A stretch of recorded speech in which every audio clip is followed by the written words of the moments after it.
her name is Alejandra, and these are my parents, and that's Alejandra in Barcelona. And she was born in jail, and I didn't know anything about her story or her life, about her life in general. So after kind of creating this relationship and many hours of interviews, the question kind of starting through what is home for Alejandra, because we often refer through home or to home to that place that you were born, the house, your family, but what happened when that place is jail. So the question was, what is home for you? And then the answer for her was, my home is my body. So start exploring into women's body, literally, and of course metaphorically, about what it means to be a woman right now. And that's a little bit of behind the scenes of the project. Yeah, I'm so sad that we couldn't watch it, and it was really jumpy and the audio was really bad, but this is a little bit of the work, includes different performance artists, opera singer, and it was presented in a gallery with dancers, and some of the people that I was also involved in the film went into the gallery and experienced that. Having the film on the ceiling, and then people were able to jump into this platform to see the film and also the reflection into this mirror here in the picture. And yeah, and the opera singer who was in the film was actually singing in the gallery. Mm-hmm. So that's basically like an elevator speech of the project. Yeah, so it's really interesting to me to think about in expanded cinema, not just the projection being on possibly non-traditional spaces or multiple screenings, but in your work, you actually have elements that are in the film that are also present in the physical space, right? Mm-hmm. And also, if you could talk even just a little bit about the film audience, that if we look at this picture, no one is sitting in a chair eating popcorn, watching your movies. Mm-hmm. Can you talk about your relationship with the audience? Right. I feel like when you're, you know that you're going to see an art practice or an artwork, your mind is active because it's so many things that you have to put into the work. Like, is almost like feeling like the filmmaker, video artist, or an artist in general is cutting somehow the narrative, and you have to construct it or being active mentally to work into to put work into what you're seeing. And it's not much what happening to when you go to a theater, or well, right now we have a lot of hybrids, and mm-hmm. and film becomes something different but let's say blockbuster films, when you just like eat popcorn, just look whatever they give you, and then you just go home and you never think about that anymore, instead of like being in these spaces where you have to put pieces into it to create that and construct that meaning with the artist. Yeah, that's really interesting to think, not just that you're inviting them to participate, but in a sense the meaning is created by their participation. Yes or no? Right, yeah. And one of my questions, I know you work so much with concepts, but you often start with very concrete ideas. Can you talk a little bit about that journey, and how much of Alejandra's story ended up in Absentia, and how much was like inspired by or kind of developed on top of? Yeah, I think in all my work is inspiring a kind of real story, or they have some elements of documentary at the beginning in this like creative process, and then it becomes something else.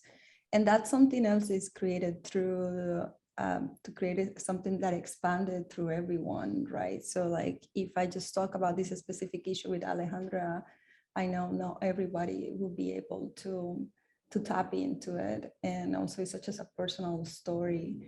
And I feel like she inspired me to create this work that it will touch so many women, and then they feel it and then put those shoes into it. So I feel like that I like to start with something specific and open it up to ideas or stories that are more universal.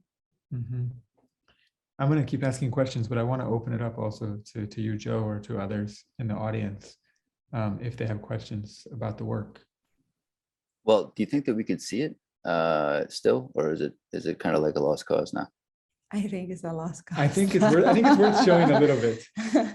No, I feel like it's just so jumpy right now. Like I saw it and it feels so bad to show work that it's not working properly. But We can put a link. we can do a screening for people who are in New York City. That also is something that I would love to do. And it also have so much meaning to be able to talk and create that conversation, that I feel like that's why video art in many ways, or at least the work I do, is created for, to have that conversation with society, with people, instead of just putting on YouTube and like, oh, look, these people are, this is happening, but I don't get anything. And it will happen a lot with conceptual art.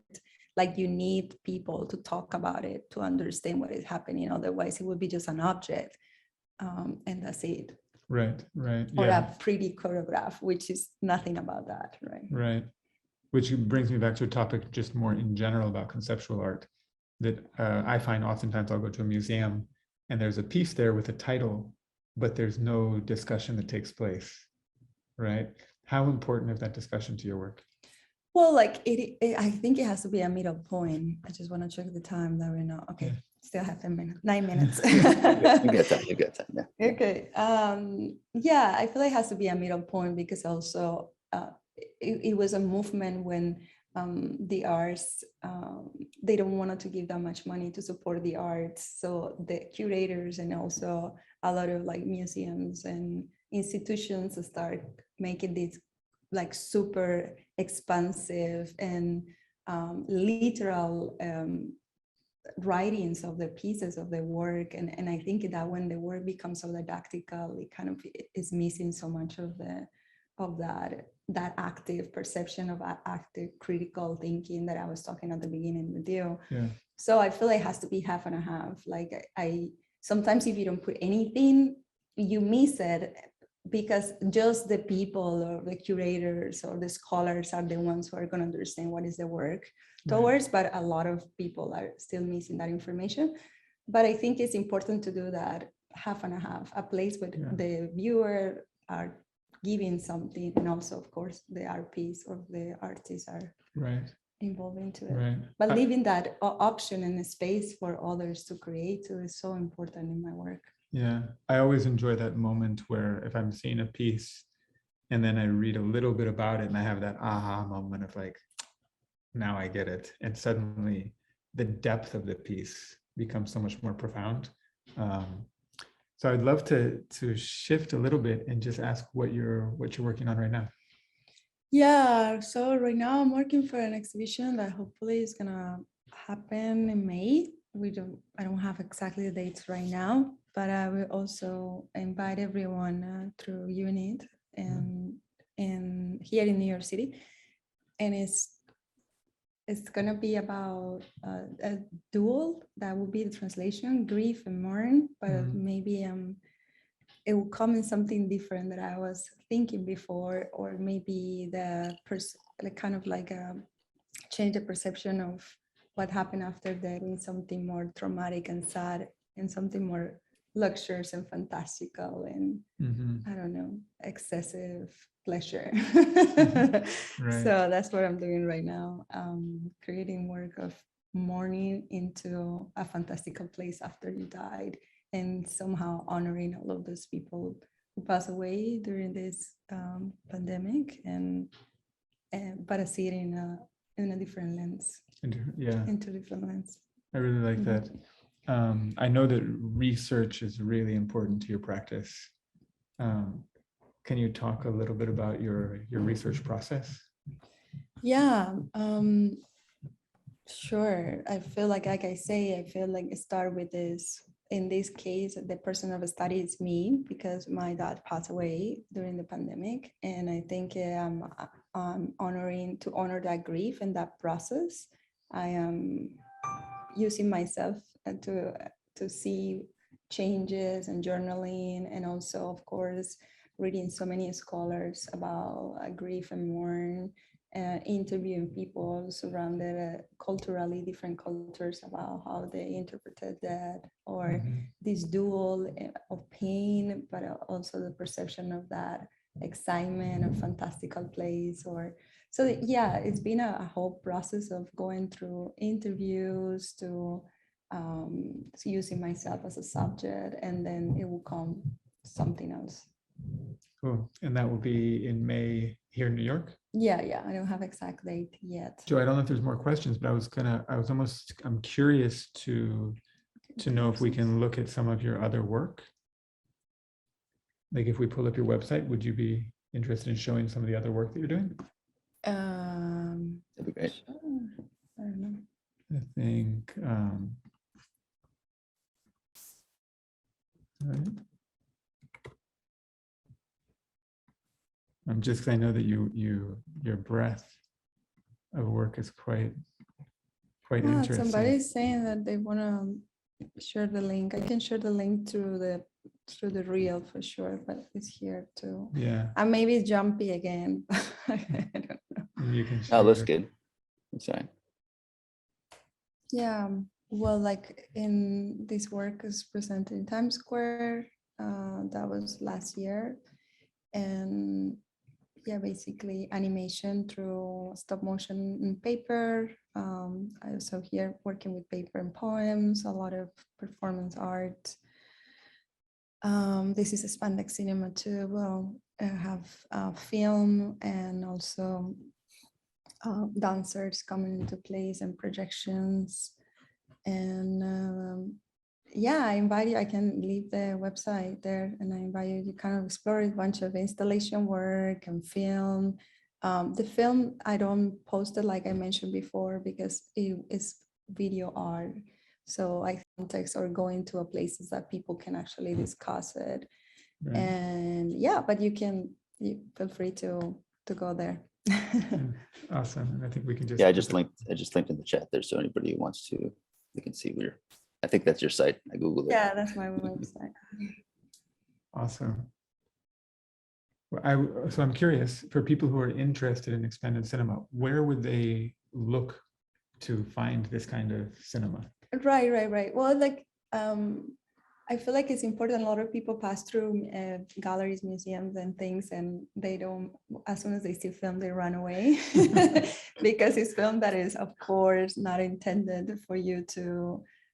You have to work actively to see it, right? Yeah. So I feel like it's an invitation for people to stop by, to look at the names of those artists, to tap into it, to support emerging artists, to kind of tired of people who keep looking at classic art, which is I adore, of course, but we need so much support as an emerging artist. So get there and look some films, and a lot of film festivals too. You can just tap into experimental film festivals and don't just get hopefully not just what you see, but hopefully you can talk with people around and create those conversations that are so important to to tap a little bit in the desire or the intentions that we want to create with the work. That's awesome.